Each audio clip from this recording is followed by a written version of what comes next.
अस्सलाम वालेकुम।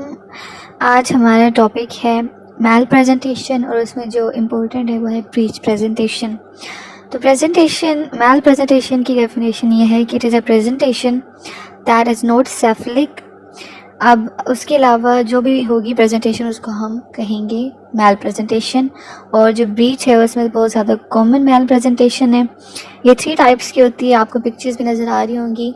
जो फर्स्ट वन है उसको हम कहते हैं एक्सटेंडेड ब्रीच, जिसका दूसरा नाम है फ्रैंक ब्रीच। एक्सटेंडेड ब्रीच में ये होता है कि ना जो आपकी हिप जॉइंट होती है वो फ्लेक्स्ड होती है और जो नी जॉइंट्स हैं वो कम्प्लीटली एक्सटेंडेड होते हैं और इसमें डिलीवरी पॉसिबल है। दूसरी जो है वो होती है कंप्लीट ब्रीच, जिसको हम कहते हैं फ्लेक्स्ड ब्रीच, जिसमें हमारे पास हिप जॉइंट और नी जॉइंट दोनों फ्लेक्स्ड होते हैं, उसमें भी डिलीवरी हो सकती है। और तीसरी है उसको हम कहते हैं फुटलिंग ब्रीच। एक उसमें टांग हमारी जो होगी ना नी जॉइंट वो फ्लेक्स्ड होगा और दूसरा नी जॉइंट फुली एक्सटेंडेड होगा और हिप जॉइंट फ्लेक्स्ड होगी और इसमें डिलीवरी जो है वो पॉसिबल नहीं है। इसमें कोर्ड या फुट प्रोलैप्स होने का ख़तरा होता है।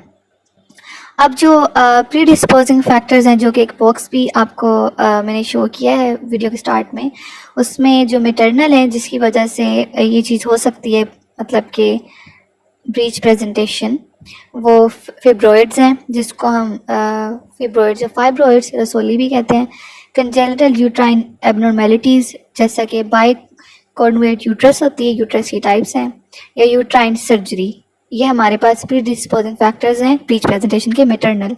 अब जो फीटल है या प्लेसेंटल है उनमें मल्टीपल गेस्टेशन आ जाता है और फिर आ जाता है प्रीमेच्योरिटी, प्लेसेंटा प्रीविया, एबनॉर्मेलिटी जिनमें एननकेफली या हाइड्रोसेफलस है, फीटल न्यूरोमस्कुलर कंडीशन है, ओलिगोहाइड्रोमनियोस और पॉलीहाइड्रोमनियोस। ठीक है, ये हो गए। अब हमारे पास मैनेजमेंट है इसकी, वो मैं आपको बताती हूँ।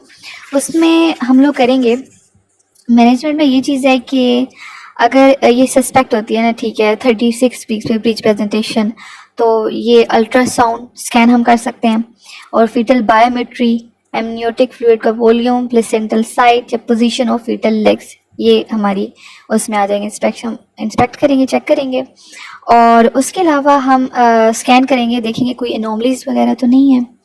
अब इसकी मैनेजमेंट जो प्लान है उसमें जो ऑप्शन हमारे पास है उसमें एक हमारे पास आता है एक्सटर्नल कैफलिक वर्जन, जिसको हम कहते हैं ECV, और जो दूसरा है वो हमारे पास ये चीज़ होती है planned vaginal delivery of breech presentation, और उसके साथ 3% रिस्क होता है डेथ का या सीरियस मॉर्बिडिटी हो सकती है बेबी की। और एक और हमारे पास जो थर्ड ऑप्शन है मैनेजमेंट का, उसमें आ सकता है delivering a term breach singleton by plant caesarean section.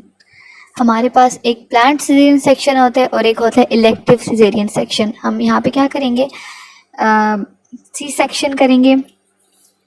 और जो ECV है उसका एक अलग फर्दर टॉपिक है आगे, वो आपको एक अलग वीडियो में मैं दे दूँगी, बता दूँगी। बाकी ये जो प्रेजेंटेशन है सारी आपकी बुक में दिखाई गई हैं। ये पेज नंबर 91 और 90 पे है। ये टॉपिक छोटा सा टॉपिक है, बस इसमें ये चीज़ है कि आपको कुछ कुछ पॉइंट्स आने चाहिए। जो मेन पॉइंट्स है कि ब्रीच की टाइप्स क्या होती हैं, वो जो हमारे पास एक ग्रीन बॉक्स है उसमें मैटरनल या प्लेसेंटल फीटल जो हैं वो प्री डिस्पोजिंग फैक्टर्स कौन से हैं, फिर आपको पिक्चर्स शो की गई हैं एक्सटेंडेड ब्रीच की, फुटलिंग ब्रीच की और कंप्लीट ब्रीच की। अब ये जो ब्रीच है इसमें हमारे पास यही चीज़ होगी कि फर्दर मैनेजमेंट में हमारे पास ECV आता है, जिसको कहते हैं एक्सटर्नल कैफलिक वर्जन। फिर उसके बाद हमारे पास आ जाती है C सेक्शन आ जाता है, और सेकंड नंबर पे आता था vaginal delivery of breech presentation. और वेजाइनल डिलीवरी जो है, जो हमारे पास थर्ड ब्रीच थी जिसको हम कहते हैं फुटलिंग ब्रीच, उसकी पॉसिबल नहीं है, क्योंकि उसमें देखें ना एक पाँव ऊपर होता है, फ्लेक्स्ड होता है, इस तरह दूसरा फुली एक्सटेंडेड है, और इसमें कोर्ड प्रोलैप्स या फुट प्रोलैप्स का रिस्क होता है। ये जो ब्रीच है इसको अक्सर लोग अपने अल्फाज में ये भी कहते हैं कि हमारा बच्चा उल्टा हो गया। उल्टे होने का मतलब ये है कि जहाँ पे उसका हेड आना था, मतलब सेफलिक प्रेजेंटेशन में, वहाँ पे उसके पाँव आ रहे हैं। तो इसके डिफरेंट है, अगर कुछ होती हैं जैसा कि अगर मैटरनल एफर्ट हो, मैटरनल एफर्ट अच्छी हो, उसके अलावा ये है कि वो मल्टी ग्रेविडा हो, प्राइमी ना हो, तो उसके अंदर पॉसिबल है कि ब्रीच खुद ब खुद आराम से ही डिलीवर हो जाए।